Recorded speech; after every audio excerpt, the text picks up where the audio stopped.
लेकर और बड़ी खबर निकलकर सामने आई है, उसका रुख कर लेते हैं, जहां इजराइल ने मुस्तफा खामेनेई को लेकर सवाल उठाया है और इजरायली सेना ने एक्स पर पोस्ट करके पूछा कि मुस्तफा खामेनेई कहां है।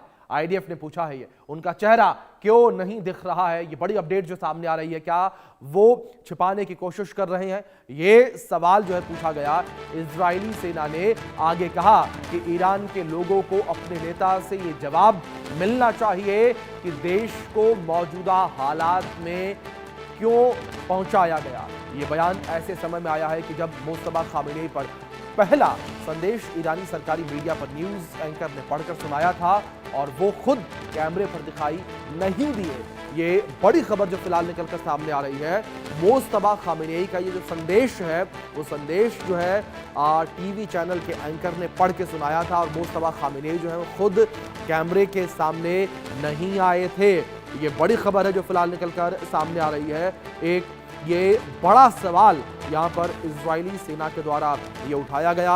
इजरायली सेना ने सवाल उठाते हुए कहा कि आखिर देश को इस हालात में क्यों पहुंचाया गया है और कौन जिम्मेदार है। ये बड़ी खबर है। मुस्तफा खामेनेई को लेकर इजरायली सेना ने एक्स पर पोस्ट करके सवाल पूछा, मुस्तफा खामेनेई कहां हैं, ये बड़ा सवाल पूछा और उनका चेहरा क्यों नहीं दिख रहा है, ये भी पूछा गया है। क्या छिपाने की कोशिश कर रहे हैं, ये भी पूछा गया। तो ये बड़ी खबर जो फिलहाल निकलकर सामने आ रही है, एक बड़ा दावा, एक बड़ा सवाल यहाँ पर यह किया गया। तो जिस तरीके से स्थितियाँ बनी नजर आ रही हैं, इन स्थितियों के बीच अगर बात करें, जब से यहाँ पर आयतुल्लाह खामेनेई की मौत हुई है, उस कभी भी जो है यहाँ पर मुस्तफा खामेनेई जो है नजर नहीं आए हैं और अब इजरायली सेना का ये बड़ा सवाल। इसी विषय पर बातचीत करने के लिए हमारे साथ दो खास मेहमान जुड़ गए हैं, उनका परिचय सबसे पहले मैं आपसे करवा दूं। हमारे साथ retired colonel TP Tyagi ji जुड़े हैं, रक्षा विशेषज्ञ के तौर पर। हमारे साथ विदेश मामलों के जानकार हैं रवि अरोड़ा जी। आप दोनों मेहमानों का बहुत स्वागत है इस चर्चा में और चर्चा की शुरुआत सबसे पहले मैं रवि अरोड़ा जी से करना चाहूंगा। रवि जी, जिस तरीके से यहाँ पर स्थितियों को लेकर बात करें, ये स्थितियां बड़ी विपरीत से इस वक्त बनी नजर आ रही हैं, युद्ध के हालात है, लेकिन ईरानी सेना के द्वारा जिस तरीके से सवाल किया गया है, क्या इस सवाल के माध्यम से ईरानी सेना जो है वो जो माफ कीजिएगा इजरायली सेना जो है वो ईरान की जनता को संदेह में डालना चाहती है, ईरान की जो जनता का सरकार के ऊपर भरोसा है उस भरोसे को तोड़ने की कोशिश कर रही है? क्योंकि जाहिर सी बात है कि मुस्तफा खामेनेई आज तक नजर नहीं आए हैं। अगर हम आयतुल्लाह खामेनेई की मौत को लेकर बात करें, तब भी वो नहीं दिखे और अब भी नहीं दिखे।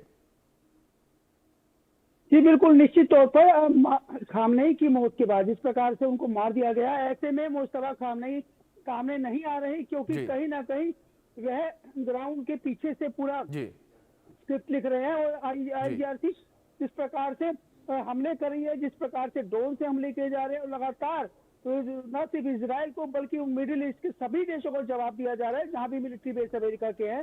तो ऐसे में इजराइल कहीं ना कहीं संदेह में डालने की जो कोशिश कर रहा है। इजरायली सेना का यह बयान मायने रखता है, लेकिन सच्चाई यह है कि कहीं ना कहीं ये जानना चाहते हैं आखिर मुस्तफा खामेनेई है कहाँ, क्योंकि मुस्तफा खामेनेई को भी पता है कि किस प्रकार से खामेनेई जब पिछली बार इजराइल के साथ 12 दिन की लड़ाई हुई थी तब तबस के रेगिस्तान में खामेनेई जाकर छुपे थे, लेकिन लास्ट मोमेंट पर जब इस बार जब जंग छिड़ी तो ऐसे में खामेनेई का सामने आना, जिस प्रकार से वो डटकर सामने रहे और उन्होंने कहा मुझे मौत कबूल है लेकिन मैं डटकर लड़ूंगा, तो ऐसे में जैसे उनकी हत्या कर दी गई, मिलिट्री के टॉप कमांडर्स को मार दिया गया, तो कहीं ना कहीं ऐसा मुस्तफा खामेनेई के भी आपको याद होगा भी पीछे जब उनकी रैली थी उस पर भी हमला हुआ था।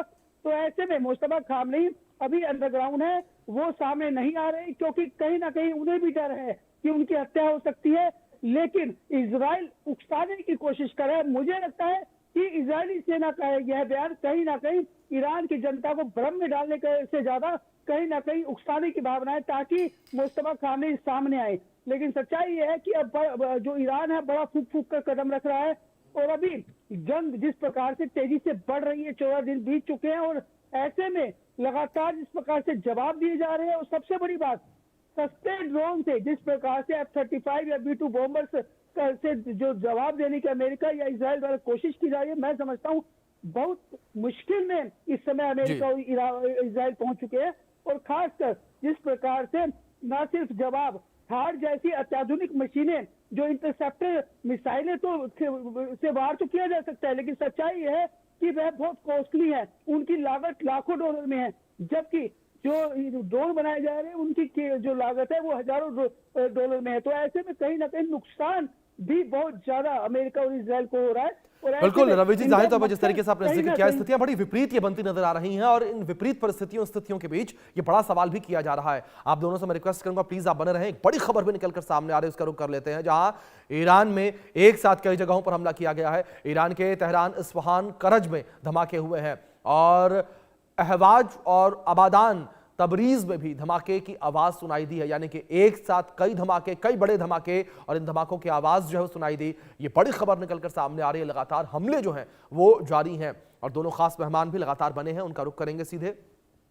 टीपी त्यागी जी, मैं थोड़ा सा